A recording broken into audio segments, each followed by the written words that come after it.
হরে কৃষ্ণ, রাধে রাধে। এখন আমি আমার মনোহরকে ঘুম থেকে জাগিয়ে নিলাম, শৃঙ্গার করিয়ে দেব। শৃঙ্গারের জন্য রেডি করাচ্ছি। এবং আমার মনোহরকে, যেহেতু চন্দন যাত্রা মহোৎসব চলছে, তার জন্য মনোহরকে অনেক অনেক চন্দন লাগে সাজানোর জন্য। এবং একইভাবে রাধারানীকেও আমি চন্দন দিয়ে সাজিয়ে নিলাম। সবাই আমার মনোহরকে দর্শন করো। যেহেতু বৈশাখ মাস বৃন্দাদেবীর অধিক অধিক সেবা করতে হয়, তার জন্য আমি বৃন্দাদেবীকে জল অর্পণ করলাম, বৃন্দাদেবীকে আলিঙ্গন করে নিলাম। আমার মনোহরের সকালের ভোগ। সকালের পুজো শেষ করে মনোহরের অনেক কাপড় জন্য দিয়েছিল, সেগুলো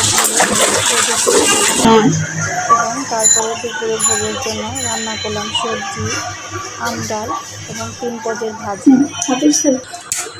গ্যাসটা অন করে নিলাম, প্রেসার কুকারটা বসে